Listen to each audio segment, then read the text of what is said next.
ओम शांति। ओम शांति। ओम शांति।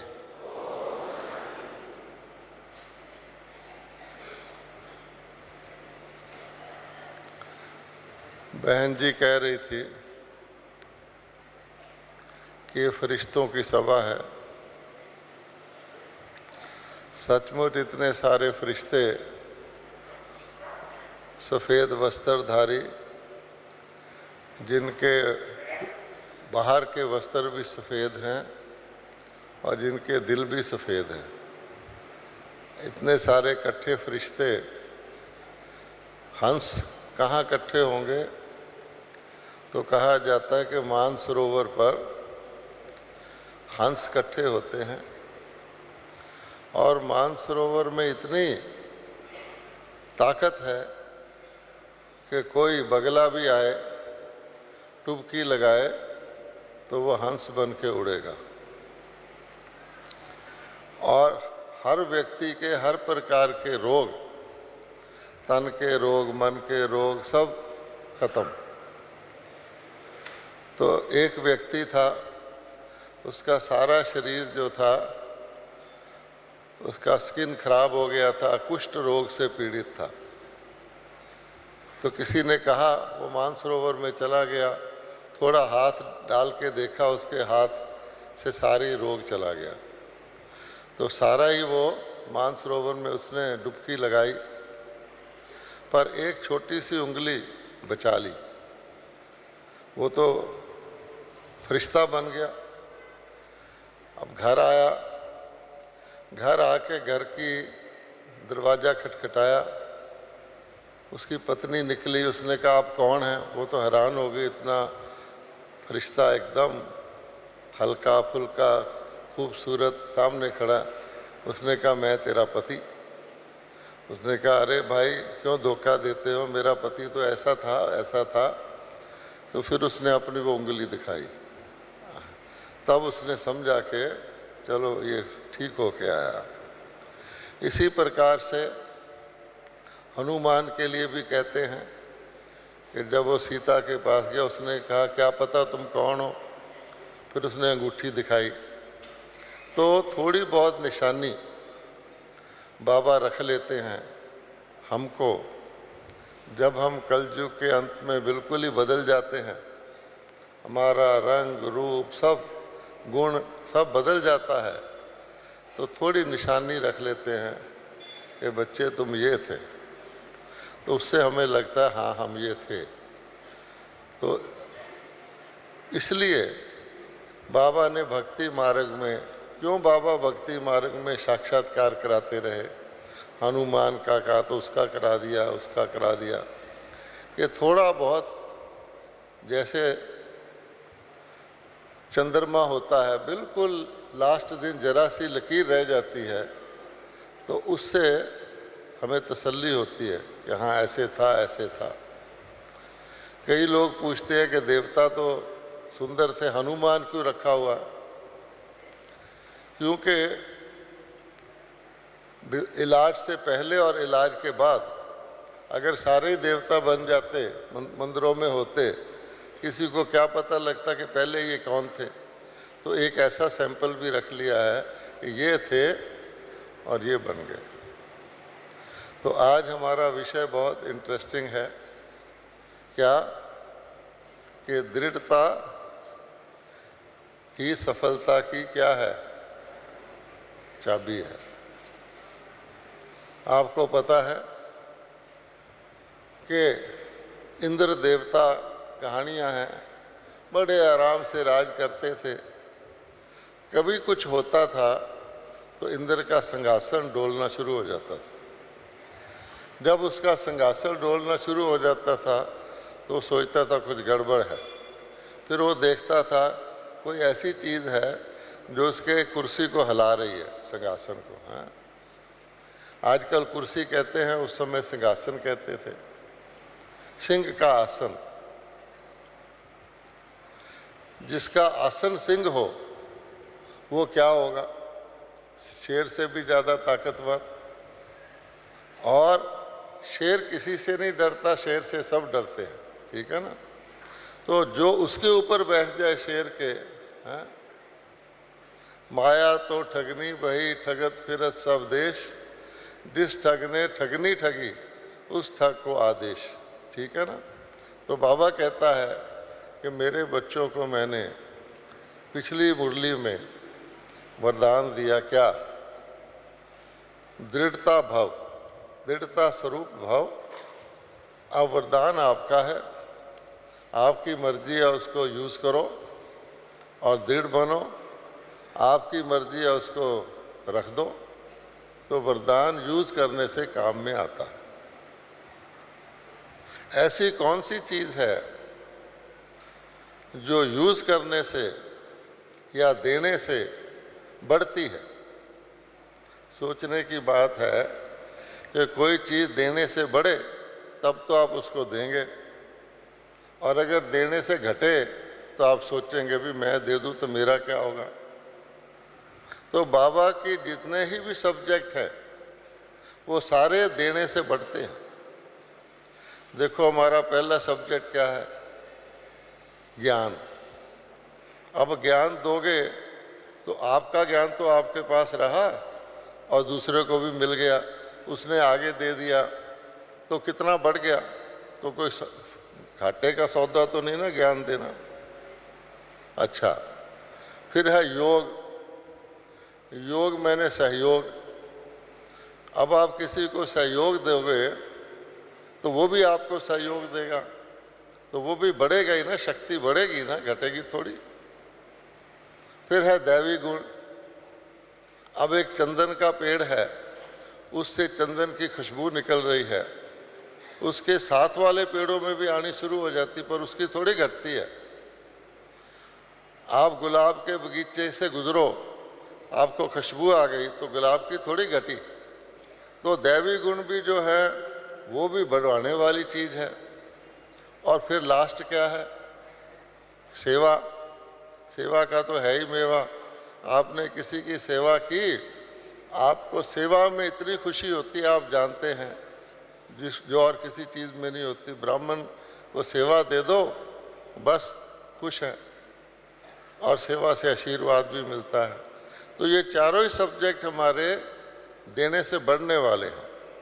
फिर इनसे प्राप्ति क्या होती है?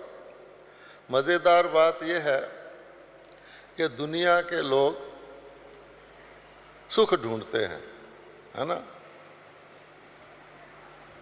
सुख के साधन हैं, जिसके पास हैं, नहीं वाले छोड़ दो। जिसके पास सारे सुख के साधन हैं, क्या वो सुखी है? अगर साधन होते हुए भी सुखी नहीं है, खुशी तो दूर की बात है, क्या वो खुश है? तो सोचो, वो साधनों में सुख समझते हैं, सुख के साधन की बजाय साधन को ही सुख समझने लग जाते हैं। पैसे में सुख है। अच्छा, आपने कहानी सुनी होगी कि एक व्यक्ति ये वरदान मांगने लगा, जिस चीज़ को हाथ लगाऊं सोने की हो जाए। तो किसी ने कहा मत मांग भाई, तो बड़ा लोभी था, कहता नहीं वरदान मिल रहा है। आखिर क्या हुआ आप जानते हैं, पानी पीने लगा, वो सोने का हो गया, खाना खाने लगा, खाना सोने का हो गया। तो इसलिए खुशी कैसे मिलती है, और खुशी भी ऐसी चीज़ आप दोगे तो बढ़ेगी। और हमारे ज्ञान के सब्जेक्ट से देने से, योग के द्वारा शक्तियों को देने से, दैवी गुणों को बांटने से और आत्मिक सेवा करने से बढ़ोतरी ही बढ़ोतरी है, और उस सब से खुशी मिलेगी। तो ब्राह्मण को क्या रहना चाहिए? खुश।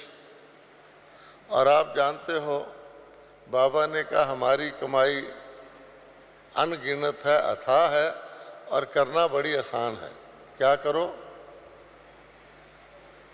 बिंदी लगाते जाओ, है ना।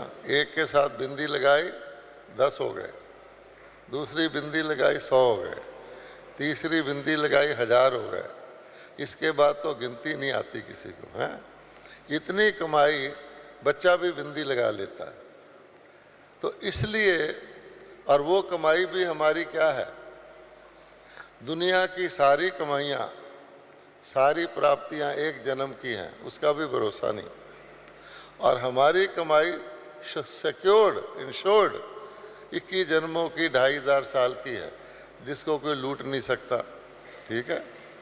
तब बाबा कहता है कि ब्राह्मणों को अगर खुशी ना हो, ब्राह्मण अगर निश्चित और निश्चिंत ना हो, बादशाह ना हो, फरिश्तों के तो क्या, बेफिक्र बादशाह ना हो तो कौन होगा।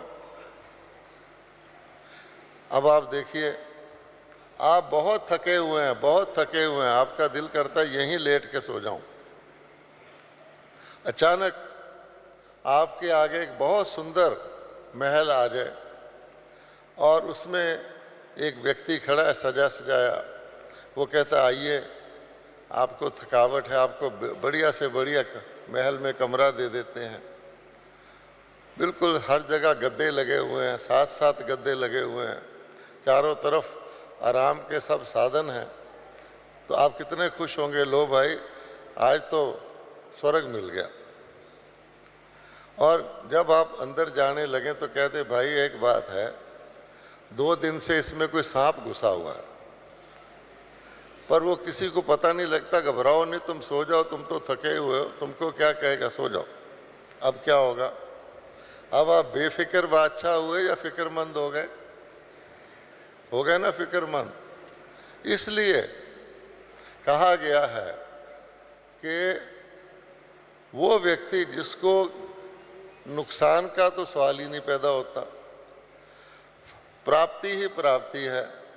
हाँ, ये हो सकता है प्राप्ति थोड़ी कम हो जाए अगर थोड़ी लापरवाही कर दे, तो ऐसे व्यक्ति को क्या करना चाहिए, सिर्फ अपने खजानों को देखते रहो, है ना। अगर आपके खजाने बहुत हैं, बहुत हैं, भरा पड़ा हर प्रकार के खजाने हैं, लेकिन चाबी गुम हो जाए फिर क्या होगा? हाँ, आप किसी से कुछ सौदा करें, 2-4 9 लखे हार खरीदें और वो कह दी पेमेंट, ओहो मेरी चाबी गुम गई, पर मेरे पास बहुत खजाने हैं। वो कहेगा भाई ऐसे रोज आते हैं मेरे पास, तूने पैसे देने हैं तो दे, नहीं तो जेवर वापस कर। तो एक व्यक्ति खजानों के होते हुए भी फकीर जैसा हो जाता है अगर उसके पास चाबी नहीं है। और हमें क्या बाबा ने कहा कि सफलता की चाबी दृढ़ता है। तो इसका मतलब क्या हुआ कि हमें अपनी चाबी संभाल के रखनी है। पहले कहते थे पगड़ी संभाल जट्टा, बाबा कहता है चाबी संभाल बच्चे, अपनी चाबी को काबू रखो, कहीं ऐसा ना हो कोई आपकी चाबी या तो चुरा के ले जाए या आपके साथ धोखा कर जाए। आपने अलादीन के चिराग की भी कहानी सुनी है, बड़ा पुराना सा चिराग, देखने में ऐसा ही साधारण, लेकिन उसमें इतनी शक्ति थी कि ऐसे करो और जिन पैदा हो जाता था, और जिन जो इच्छा हो आपकी पूरी करता था। तो एक व्यक्ति ने चालाकी की, वो उसी स्टाइल के नए चिराग बना के ले आया और उसके घर के आगे से गुजरा, पुराने दे दो, नए ले लो, पुराने दे दो। वो बाहर आया, उसने कहा ये तो बहुत ही बढ़िया चिराग है। कहता है मुझे दे दोगे? उसने कहा हाँ। उसका ले गया चिराग। अब नया सुंदर बहुत बढ़िया, रगड़े तो कुछ हो ही नहीं। इसलिए बाबा कहता है ये अलादीन की चिराग की कहानी किसकी है? किसकी है? हमारी है। क्योंकि अल्लाह परमात्मा दीन पहला धर्म जिसने चलाया, और उसका चिराग तो आत्मा को कहते हैं। तो बाबा कहता है मैं अपनी पुरानी से पुरानी आत्माएं, नई बहुत है, 650 करोड़ है, लेकिन मैंने थोड़ी सी पुरानी आत्माओं को चिरागों में ये ताकत दी है। ऐसे करो, प्रकृति दासी जिसको कहते हैं ना, माया जिन प्रकट हो गया, प्रकृति दासी, वो क्या कहेगा? बोलो क्या हुक्म है, जो आप कहोगे मिलेगा। वो दिखाएंगे एक मैजिक कारपेट, एक ऐसी बड़ा गलीचा है, उड़ा जा रहा है, उस पर बैठे हैं, दुनिया को देख रहे हैं, यानी उड़ने की पावर। इसी तरह से हमें अपने पुराने चिराग, यानी हमें अपने आदि और अनादि रूप जो हमारा है उसको संभाल के रखना है, और उसके अंदर कोई धोखा करके, माया छिल छल करके, आपको रावण की लंका चमकीली होती है, उसकी चमक धमक में या चकाचौंध में आकर आपने अपनी वो चिराग खो दिया तो फिर तो बेड़ा पार नहीं होगा, ठीक है ना। इसलिए बाबा कहता है दृढ़ता रखो। दृढ़ता क्या होती है कि आपको पक्का पता है मेरा नुकसान नहीं हो सकता, मेरा फायदा ही फायदा है, मेरी सफलता ही सफलता है। तो उसके लिए बाबा ने हमको अनेक पॉइंट दिए हैं ज्ञान के कि बच्चे बॉडी कॉन्शियस हो गए, और बॉडी की कोई भी चीज़ें आपके पास होंगी, साधन जो भी है, संबंध, वस्तुएं, वो सारी क्या है, गई की गई। वो जाए ना जाए, आप चले गए तो गई, आप मरे जग परले आपके लिए तो गई। इसलिए जब भरोसा ही नहीं है इस शरीर का, और ये पक्की बात है इसने जाना ही है, तो कल नहीं जाएगा, आज जाएगा, आज नहीं जाएगा, 4 दिन बाद जाएगा, तो उसके साथ मोह रखना या उसका फ़ायदा सोचना और उसके साथ ऐसी चीज़ें भी इकट्ठी करना बहुत अक्लमंदी की बात है।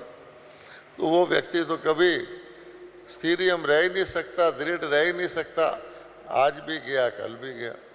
इसलिए बाबा ने हमको पहला लेसन क्या दिया, तुम आत्मा हो, और आत्मा कभी भी ना डूब सकती है, ना कट सकती है, ना जल सकती है, ना आप है।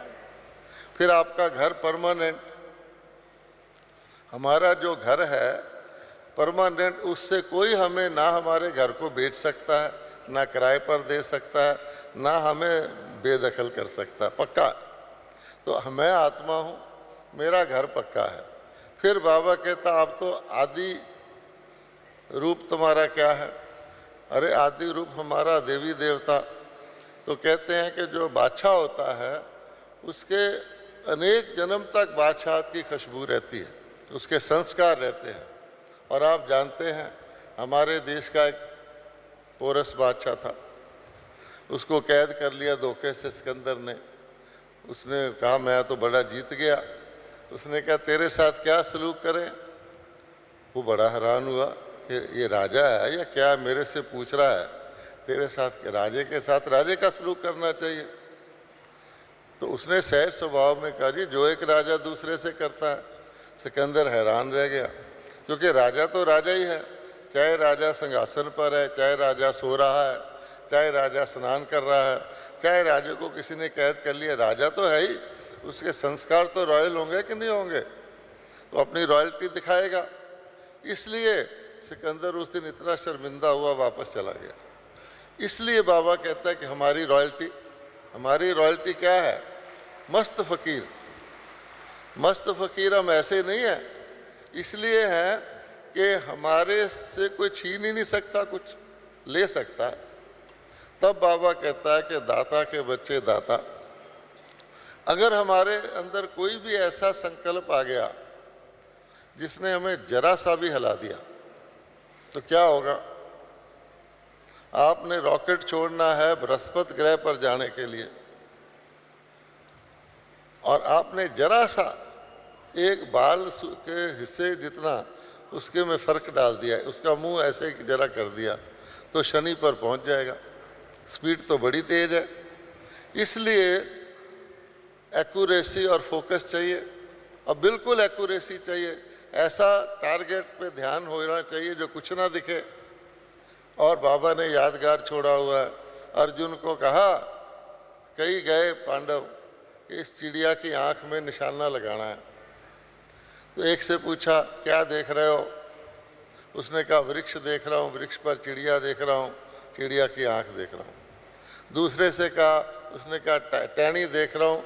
सिर्फ अर्जुन ने कहा मैं आँख की पुतली देख रहा हूँ, ठीक है। और अर्जुन ने, आपको पता है कि नीचे देखकर मछली घूमती पर निशाना लगा दिया था। तो फोकस है, टारगेट हिला नहीं, इधर उधर नहीं हुआ, यही दृढ़ता है। तो हमें अपनी दृढ़ता, हमारी सफलता के 2-3 स्लोगन है ज्ञान में। एक तो यह है दृढ़ता सफलता की चाबी है। दूसरा क्या है? निश्चयात्मक बुद्धि विजयंती। और इसका ऑपोजिट क्या है? संशयात्मक बुद्धि विनशंति। संशय क्या होता है? हिलना। और निश्चय क्या होता है? निश्चित और निश्चिंत। जिसको निश्चय है उसको चिंता कहाँ की होगी? चिंता नहीं होगी, हिलेगा नहीं। और चिंता बॉडी कॉन्शियस को होती है कि ये गया वो गया, ऐसे ना हो जाए वैसे ना हो जाए, पहले करने से पहले डर, फिर कर लिया उसके बाद डर, हो चुका उसके बाद पश्चाताप, रोते रहो। इसलिए बाबा कहता है कि ये जो है दृढ़ता ही सफलता की चाबी है। इसका दूसरा आधार क्या है?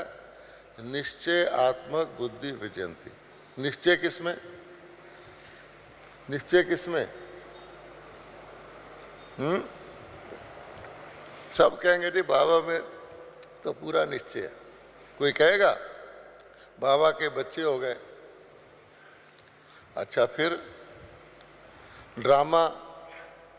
हाँ जी, ड्रामा तो जो होना होना ही है, ड्रामा में भी पूरा निश्चय है।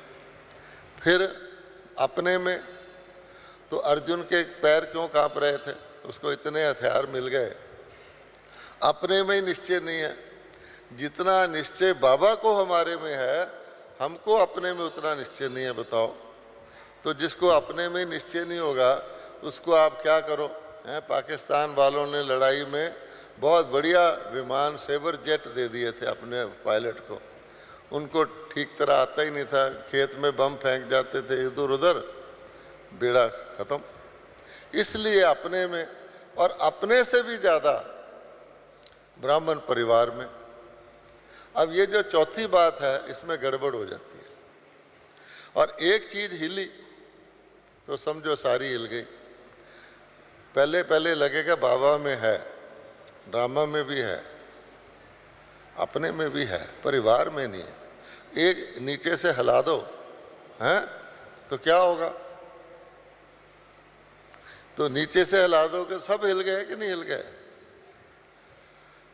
तो इसलिए भगवान का बनाया हुआ परिवार है और उसने चुन चुनकर, चाहे टेढ़े हैं, चाहे बाके हैं, चाहे पूंछ वाले हैं, चाहे सूंड वाले हैं, लंगड़े हैं, अंधे हैं, काणे हैं, कुछ भी हैं दुनिया के हिसाब से, किसने सिलेक्ट किए हैं? वो भी बाबा भी बिरला, टाटा, अंबानी को सिलेक्ट कर सकता था, उसको क्या प्रॉब्लम है? बड़े ढूंढ ढांड के, क्योंकि उसको पुराने चिराग चाहिए। उसको पता है पुराना चिराग कौन सा है, जिसको मैं जरा सी टच करूँगा वो जग जाएगा। दूसरे को कोशिश करते रहो हैं। अब भैंस को साबुन मलते रहो, गाय बन जाए, कैसे बनेगी? हैं? आपने देखा है भैंस हमेशा पानी का देखेगी ना, टुबका उसमें बैठी होगी। गाय कभी पानी के टुबके में बैठी नजर नहीं आएगी। देख लो जाके, है तो दोनों दूध देने वाली। उसका वो काली है, वो रंग बिरंगी होती है। आजकल तो भैंस के रंग, गाय के रंग भी उड़ गए। अच्छा, आप देखो, इसलिए ये जो है परिवार में निश्चय, और उसमें लौकिक परिवार भी आ जाता है। एक ब्राह्मण को जितनी समस्याएं आ जाए उतना वाह वाह, क्योंकि बड़ा इम्तिहान आएगा तो ज़्यादा पास होंगे हैं। किसी ने इतना वजन उठा लिया, उसको कोई प्राइज़ देने वाला तो नहीं है। कोई ज़बरदस्त उठाएगा तब तो उसको प्राइज़ मिलेगा। तो इसलिए ये जो हम कहते हैं, हम उस वक्त ड्रामा को भूल जाते हैं। परिवार भी तो हमें ड्रामा के अनुसार मिला हुआ है। अब आपको पता है रावण बड़ी बड़ी मूँछों वाला, भयानक हा हा करने वाला होता है, बच्चा भी डर जाए उसको देखकर। लक्ष्मण बड़ा भोला भाला होता है। कोई जाके रावण को कहे, रावण जी आप क्यों इतना भयानक रूप रखते हो, इतना जोर से बोलते हो? लक्ष्मण की तरह मुस्कुराया करो ना, ये मुझे बाछे ख़त्म कर दो, भोले भाले बन जाओ। और अगर रावण सचमुच आपका कहना मान ले तो रामलीला चलेगी? चलेगी? अच्छा, इसी तरह से अगर आपको किसी भी सिचुएशन में दो चार जने आपको टाइट करने वाले ना मिले, आपकी निंदा करने वाले ना मिले, वो तो आपके मददगार हैं। बाबा कहते हैं निंदा तुम्हारी जो करे मित्र तुम्हारा सो। हमारे मित्र तो सचमुच हमारे साथ दुश्मनी करते हैं, उन्होंने कभी बताना ही नहीं तुम्हारी गलती क्या है। लेट हो जाओ, कहेगा चल कोई नहीं मैं भी लेट हूँ तू भी लेट है, दोनों ही डूबेंगे जाके। अच्छा, इसलिए बाबा कहते हैं दूसरा होगा तो कहेगा ये देखो लेट आ रहा है, तो हम कहते हैं इसने देखो ना मेरी निंदा कर दी, उसने तो आपका फायदा किया। दूसरी बात यह है कि दृढ़ता के लिए बाबा ने कहा हुआ चारों ओर ठुकाई करनी पड़ती है। अगर आपने एक ओर ठुकाई कर ली, दो ओर ठुकाई कर ली, चारों ओर नहीं की तो भी काम ढीला है। तूफान आ रहा है और इस डायमंड हॉल के 50 दरवाजे हैं, आपने 49 बंद कर लिए, फिर क्या होगा? मिट्टी अंदर आएगी कि नहीं आएगी? वो 50 में से आ जाएगी। इसलिए वास्तव में बाबा कहते हैं कि दृढ़ता के लिए क्या चाहिए? जितनी शक्तियां हैं, सर्व शक्तियां हमारे पास चाहिए, नहीं तो क्या होगा? हम हिलेंगे। आपके पास 8 गिन लो, चलो वैसे तो बहुत हैं, 8 में से 7 हैं, तो क्या होगा? आप जीत के आएंगे, सफलता होगी।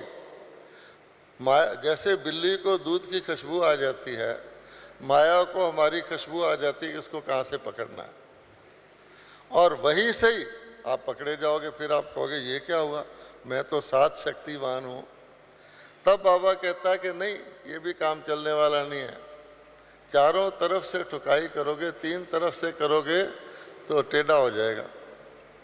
तो इसलिए हमें हर वक्त सावधान भी रहना पड़ता है। आपने कोई कमाई की, आप कोई जेब काट के ले गया, कमाई गई है, दूसरी बारी की फिर कोई जेब काट के ले गया, कमाई हुई। इसी प्रकार से कहते बंदर जो होता है एक बिया जानवर होता है, वो घर बनाता है, बंदर उसका तोड़ देता है, वो बनाता है वो तोड़ देता है। तो अगर हम सावधान नहीं रहेंगे, सिर्फ कमाई में लगे रहेंगे और उसके साथ जो बाकी चीज़ें हैं, डिसिप्लिन, मर्यादाएं और परहेज़, तो दवाई काम नहीं करेगी। आप दवाई खाते रहो, परहेज़ करो ना, तो बीमार के बीमार। तो डॉक्टर को कहोगे डॉक्टर जी आपकी दवाई तो बहुत खाई, वो कहेगा परहेज़ किया। इसलिए बाबा ने कहा है हम चाहते हैं हम मास्टर सर्वशक्तिवान बने। मेरा कहना सब माने, मनुष्य नहीं, मेरा कहना सब माने। मैंने मेरे आगे जो परिस्थिति आए उसको मैं उस वक़्त जो शक्ति चाहिए लगा के शक्ति हाजिर हो जाए। होती नहीं, वेट करते रहते हैं शक्ति के, और वो फिर अपना काम करके चली जाती है माया, फिर आती है। जैसे दिल्ली पुलिस है, एक्सीडेंट के बाद आती है ना। अब बताओ फ़ायदा क्या हुआ? फिर एक हफ्ता खड़ी रखते हैं, शायद यहीं पर ही एक्सीडेंट होगा दोबारा, है। इसलिए आप सोचो, सरस्वती के लिए यही कहते हैं कि नारद ने ऐसे सिर में खुजली की, सरस्वती जी बाग में खड़ी थी, तो नारद ने कहा इसने मुझे सलाम किया कि सरस्वती तो विद्या की देवी है। लक्ष्मी भी खड़ी थी, उसने कहा नहीं नहीं मुझे किया है। और भाभी भी खड़ी थी, यानी ड्रामा, उसने कहा मुझे किया। कहो जाके पूछ लेते हैं। नारद के पास गए तो कहा, सरस्वती आई आगे, नारद जी आपने मुझे सलाम किया है ना? उसने कहा आपको क्यों करूँगा, आप तो घटना घटने के बाद आती हो, अकल जो होती है ना गलती होने के बाद आती है, हैं? तो आप तो घटना घटने के बाद आती हो, आपको मैं क्यों सलाम करूँगा? फिर लक्ष्मी आई, मुझे किया होगा। उसने कहा आपको क्यों करूँगा, आप जिसके पास आती हो वो पागल हो जाता है, जिससे जाती हो वो पागल हो जाता है। हाँ, अच्छा, अच्छा, फिर उसने भाभी को कहा, उसने कहा आपको सलाम, क्योंकि भाभी टाले टल नहीं सकती। तो कहने का भाव ये है कि हमें जेब कटिंग से भी बचना है। फिर और बात है जिसको बाबा कहता है मिलावट, एडल्ट्रेशन। अब आपने देसी घी मांगा और उसमें 75% एडल्ट्रेशन है, तो देसी घी का काम तो नहीं करेगा, उल्टा करेगा। तो माया हमारी जो प्योरिटी है, प्योरिटी में क्या होता है, एक तो बॉडी कॉन्शियस बिल्कुल ना हो, दूसरे 5 विकार बिल्कुल ना हो, और उसका निशानी है कि मैं बिल्कुल ना हो। मैं मेरा तू तेरा, मैं कहा तो क्या होगा, मायूसी, मगरूरी, मुरझाइश और मतभेद। ठीक है, मैं कहने से हो जाएगा।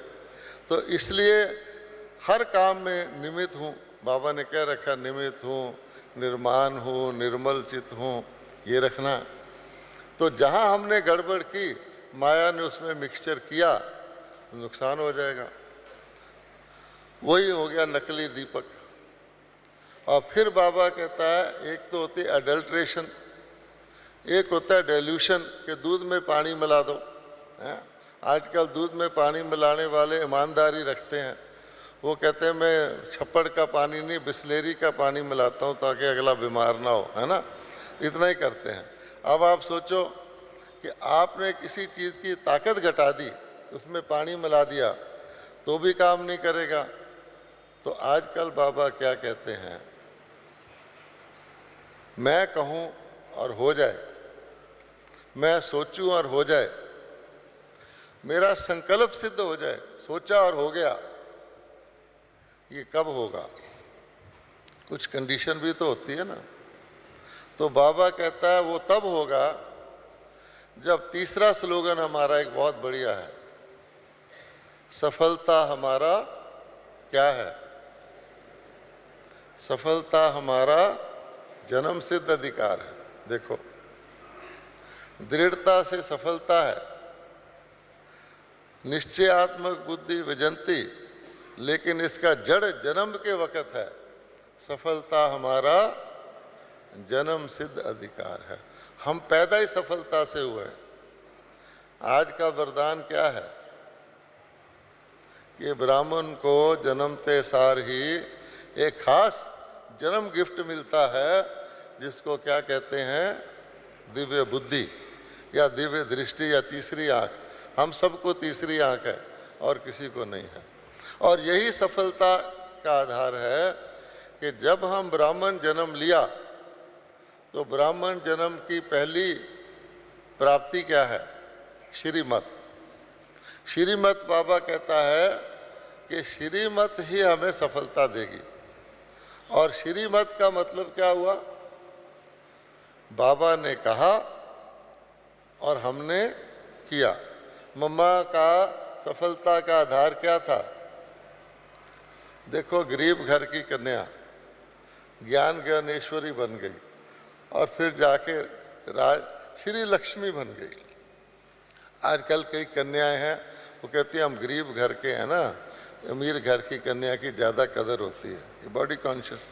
अरे भगवान इस तरह कदर करता है कि वो अपने हीरे छोड़ के बाबा बाबा आ गया तो दूसरों के कौडियाँ देखेगा क्या है, बागा देने वाला या लेने वाला, तो निशानी है मम्मा। तो मम्मा की क्या क्वालिटी थी, बाबा ने कहा मम्मा ने किया, मीन्स 100% श्रीमत फॉलो। और वो क्यों होता है, बाबा कहता है मेरी याद ही श्रीमत को फॉलो कराती। पिछली होली की मुरली सारी पढ़ के देख लो, अगर परम धाम में नज़दीक रहना है तो भी बाबा का संग, और अगर दुनिया में संग से बचे रहना है तो भी बाबा का संग, यानी बाबा की याद। अब बाबा की जितना हम याद में रहेंगे उतना ही श्रीमत फॉलो करेंगे। बाबा ने कहा हमने किया, और फिर हम कहेंगे तो शक्तियाँ करेंगी। अगर हम सोचें हमारी तो सब इज्जत करें, हम किसी की इज्जत ना करें, हमारी तो सब मर्यादा करें, इसने ऐसा क्यों किया, और हम किसी की ना करें, हम अपने बड़ों का रिस्पेक्ट ना करें और कहें छोटे मुझे रिस्पेक्ट क्यों, ये होने वाला नहीं है। ये इस दुनिया के लॉ है। इसलिए सीधा सीधा सौदा है। सफलता मेरा जन्म सिद्ध अधिकार है। मेरा जन्म कौन सा? ब्राह्मण जन्म, अलौकिक जन्म, रूहानी जन्म। इसका मतलब क्या हुआ कि जितना टाइम मैं अपने आप को आत्मा मान के चलता हूँ सारे दिन में, ये 2 तराजू है, आप खुद ही देख सकते हो। जितना समय मैं आत्मा मान के चलता हूँ, दूसरों को आत्मा देखता हूँ, तो मुझे आत्मा की कमाई, आत्मा का फ्यूचर, आत्मा के 21 जन्म, भगवान परमात्मा सब याद रहेगा। और जो ही तीसरी आंख बंद हुई, बॉडी कॉन्शियस हुए, तो एक जन्म की कमाई, एक जन्म जो सारा विनाश होने वाला। इसलिए ब्राह्मण, मैं ब्राह्मण हूँ, मेरे नाम के साथ बीके लगा हुआ है। बाबा ने बैज पहनाया हर वक्त, बाबा ये तो स्थूल बैज है। इसलिए बाबा कहता है दिल से कहो बाबा। तो दिल में जब हमारा बाबा कहता है, मैं आपको इस वक्त, हमें इतना ज़बरदस्त डायमंड चांस है, प्लेटिनम चांस है, जो कभी नहीं है। आज भी बाबा ने कहा है, मेरे पास अपना शरीर नहीं है, ठीक है। हमारे जो एडवांस पार्टी में चले गए, उनके पास भी अब अपना शरीर नहीं है, ठीक है। वो जो किया सो किया, हमको कहते हैं करो, पर खुद जितना करना था कर लिया। और हमारे पास विशेष चीज़ क्या है? संगम युग का ब्राह्मण शरीर है। और इसमें बाबा ने कहा है, जितना चाहो, जो चाहो ले सकते हो मेरे से, लेकिन जिस दिन हम फोटो फ्रेम में चले गए, छुट्टी, ठीक है। इसलिए इस शरीर का, जो कहते हैं मानस जन्म बड़ा मोलक है, इसमें पुनर्जन्म कट जाता है, वो कौन सा? ये वाला। तो हमारी महत्ता ब्राह्मण से है। और ब्राह्मण मैंने क्या? सिंपल और सैंपल। ब्राह्मण में कोई शोशा ऊपर की नहीं चाहिए। ब्रह्मा बाबा देखो क्या था और कितना सिंपल था, क्योंकि परमात्मा को सादगी पसंद है और माया सादगी से दूर भागती है। माया अट्रैक्ट करती है और अट्रैक्टिव को ही अट्रैक्ट करती है, ठीक है ना। आपके पास पैसा है, छुपा के रखिए। आपके पास गुण है, छुपा के रखिए। आपकी कोई प्रसिद्धि है तो बचे रहोगे। जरा सा बस से हार बाहर निकाला, एक्सीडेंट हुआ। इसलिए बाबा कहता है ब्राह्मण गुप्त हैं, जड़ में है, जड़ के भी नीचे हैं, ऊपर नहीं है। ऊपर देवता होंगे, क्षत्रिय होंगे, जो भी होंगे, बड़ा पेड़ होगा, लेकिन सबसे शक्तिशाली जड़ होती है। और जड़ का कनेक्शन बीज से होता है। जड़ को भी बीज से शक्ति मिलती है। तो हमें भी बाबा कहते हैं कॉन्सेंट्रेट, कॉन्सेंट्रेट। तो आजकल बाबा ने हमको, जितना समय बीतता जाता है, बाबा हमारे परम पिता हैं, सर्वशक्तिवान हैं, हमारा आगा पीछा जानते हैं। तो वो समय देखकर फिर भी जितना समय बचे, इतना भी बचे, उसमें भी ऐसी दवाई बताते हैं कि कोई कर ले तो उसका बेड़ा पार। पीछे की दवाइयाँ ख़त्म। जैसे 12वीं का इम्तिहान आया तो 12वीं की पढ़ाई चलेगी, 11वीं की किताबें काम नहीं आएंगी। तो इस मुरली में बाबा ने हमें कौन सा फार्मूला बताया है, अभी फिर बताएंगे कल, और भी बढ़िया। वो कहते पीछे के फार्मूले से ऊपर अगला बेस्ड होता है। तो वो क्या बताया है, वो आप सबके ध्यान पर है, हम रिवाइज करते हैं। पहले बाबा कहते थे सेवा का और सो का बैलेंस रखो, ठीक है। बैलेंस से तुम्हें ब्लेसिंग मिलेगी, ब्लिस रहेगा। अगर सो का ध्यान ज़्यादा कर लिया, सेवा ने की, तो भी वो हैप्पीनेस नहीं रहेगी, बैलेंस नहीं रहेगा। दूसरा कर लिया, सेवा कर ली, तो उसमें बुद्धि चलेगी, तो सो रह जाएगा। अब बाबा क्या कहता है? बाबा कहता है अपने विश्व कल्याणकारी रूप को इमर्ज करो। अर्थात सो कल्याणकारी, जो पहले कहता था सो का ध्यान रखो और सेवा का, नया फार्मूला है अपने विश्व कल्याणकारी स्वरूप को इमर्ज रखो, करो। क्योंकि सो कल्याणकारी त्रेता में जाएगा, विश्व कल्याणकारी सतयुग में आएगा। क्योंकि परोपकारी है, और सो कल्याण ही करते रहे कि अंत तक मैं कंप्लीट हो जाऊं, चले जाओ त्रेता में।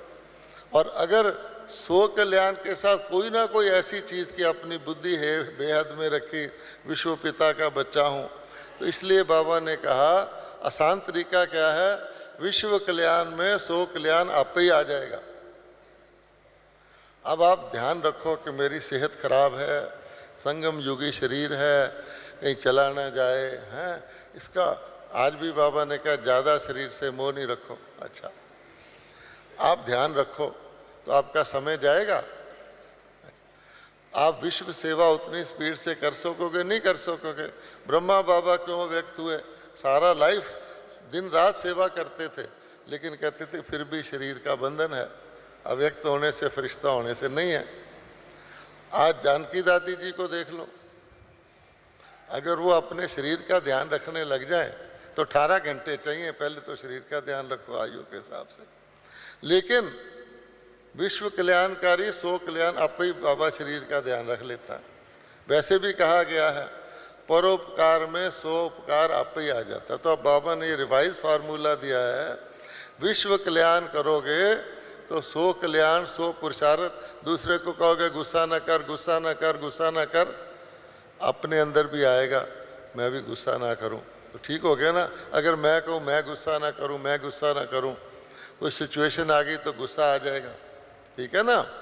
जैसे कोई व्यक्ति कबूतर, मिट्टी का कबूतर लेकर शूटिंग करना सीख ले, पक्का निशानेबाज बन जाए, उसको फौज में भेज दो तो वहाँ मिट्टी के कबूतर थोड़ी है सामने, बंदूक उठाने से पहले दूसरा मार देगा।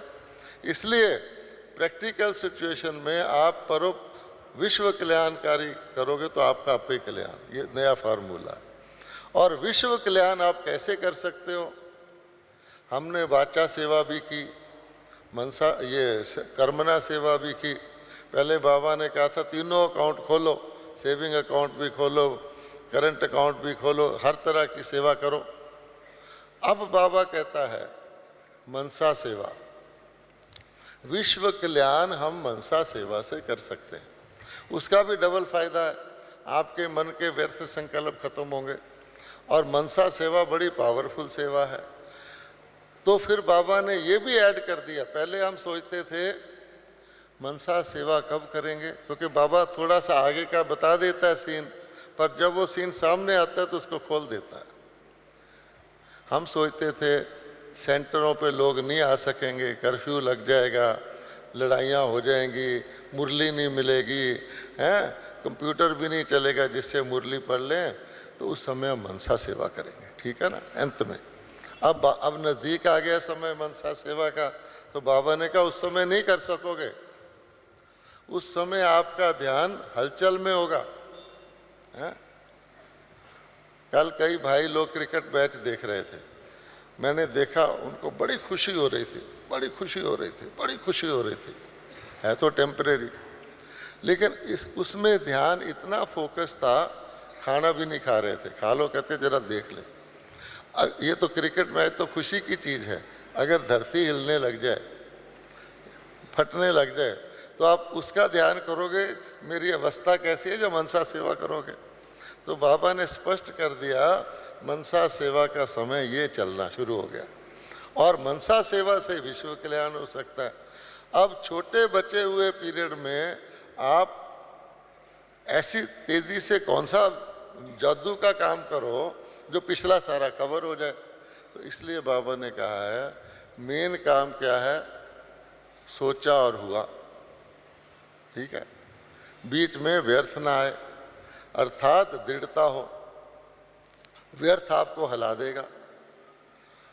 अगर आपका फोकस नहीं है, निशाना कब टिक लगता है ठीक, जब व्यर्थ ना आए, पता नहीं लगे ना लगे, इधर ना हो जाए, चारों तरफ घबराहट आ जाए, पहले भी नहीं लगा था, पीछे की सोचो।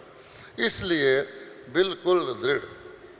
तो बाबा कहता है दृढ़ता के लिए बाबा ने बताया हुआ एकाग्रता चाहिए, एक नामी चाहिए, इकोनॉमी चाहिए, एकांत वगैरह वगैरह। अब वो अवस्था क्यों नहीं आती? बैठ जाओ। मैंने बाबा यहाँ तक हमें अभ्यास कराया, यहाँ बिठाकर कि 1 सेकंड के लिए, सिर्फ 1 सेकंड के लिए, और 1 सेकंड में, 1 सेकंड के लिए, 1 सेकंड में अपने परम धाम में बाबा को याद करो। उसके लिए बाबा ने पहले भी कमेंट्री की, बीच फिर कहा 1 सेकंड के लिए, 1 सेकंड में, कम से कम 1 सेकंड तो हम अपनी मर्जी से परम धाम में जा सकें। अच्छा, तो हमारे को दृढ़ता के लिए क्या अभ्यास करना है? मन को दृढ़ करना है, क्योंकि मन ही हमारे समय को, हमारी शक्तियों को, हमारे साधनों को खींचता है। जिधर मन होगा वो सब चीज़ें उधर जाएंगी। तो मन को दृढ़ करने के लिए, हिले ना, कंट्रोल करने के लिए बाबा ने टेस्ट दिया है। मन को जहाँ लगाना चाहो, जब लगाना चाहो, और जितने समय के लिए लगाना चाहो लगा सको, और फिर वापस भी बुला सको। इसके लिए बाबा ने ये दिया था कि यात्रा करो, खराब चीज़ें नहीं, परम धाम में जाओ, असली अनुभव करो। अनुभव सबसे बड़ी अथॉरिटी है। सतयुग में जाओ, कितने 1000 साल हम वहाँ रहे, अनुभव करो। चलो भक्ति में चले जाओ, आपकी पूजा हो रही, कल युग में नहीं कहा जाओ, संगम पर आ जाओ, मधुबन में आ जाओ, फरिश्ता रूप में आ जाओ, ताकि हमारा चक्कर घुमाने से हमारा मन कम से कम उससे आउट तो ना जाए। और अब बाबा कहता है कि विश्व जब मन खाली हो, जैसे जिन्न की कहानी सुनाते हैं, जिन्ने का सारी सेवा करूंगा लेकिन मुझे खाली रखोगे तो मैं गला काट दूंगा। उसने कहा भाई है तो बड़ा अच्छा सेवादारी, पर ये प्रॉब्लम है। उसने एक डंडा बना दिया, कहता ठीक है जब काम हो तो करवा लिया, नहीं तो इस पर चढ़ता रहे उतरता रहे, हैं खाली तो नहीं रहा। तो बाबा कहता है मन को व्यर्थ संकल्पों से मुक्त करना है, और उसका ये विश्व सेवा, मनसा द्वारा सेवा सर्वोत्तम साधन है। तो सार क्या हुआ? हमें अब लौकिक से मुक्त होने के लिए, व्यर्थ से मुक्त होने के लिए मनसा सेवा करनी है। बाकी तो करते ही रहना है, जो समय बचे मनसा सेवा। उसमें क्या होगा? बाबा ने ये भी कह दिया कि केवल ब्राह्मण ही पवित्र हैं, देवता ही पवित्र हैं, क्योंकि उनके शरीर और आत्मा दोनों पवित्र हैं। बाद के 2 युगों में तो कोई पवित्र है ही नहीं। अच्छा, तो हमें अपनी प्रकृति को भी शुद्ध करना, कमाना है शरीर, पवित्र शरीर, मन आत्मा को भी शुद्ध करना है। तो डबल के लिए अब मनसा सेवा, बेहद का सेवा, तत्वों की सेवा, मनुष्य आत्माओं की सेवा में समय देना है। तो हमारी दृढ़ता हो जाएगी, दृढ़ता से सफलता हो जाएगी, निश्चय बुद्धि रहेंगे, संशय में नहीं आएंगे, और ब्राह्मण रूप से ब्राह्मण की मर्यादाओं को पालन करेंगे तो हिलेंगे नहीं। अगर ब्राह्मण की मर्यादा है अमृत वेले उठना, तो उठो। अगर उस वक़्त आलस आए तो सोचो अगर अर्थक्वेक आ गया तो मैं ऐसे सोऊंगा?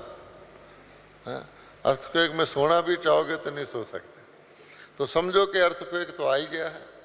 इसलिए अपने को समझाकर प्यार से अमृत वेला करो, मुरली में पूरा ध्यान रखो, संग का ध्यान रखो, खान पान का ध्यान रखो, सिंपल ब्राह्मण मर्यादा का पालन करो, दूसरे को सम्मान दो, ईर्ष्या द्वेष से बचे रहो, मैं को हटाओ, तो अवश्य ही हमारा मन मनसा सेवा के लिए लगेगा। ओम शांति।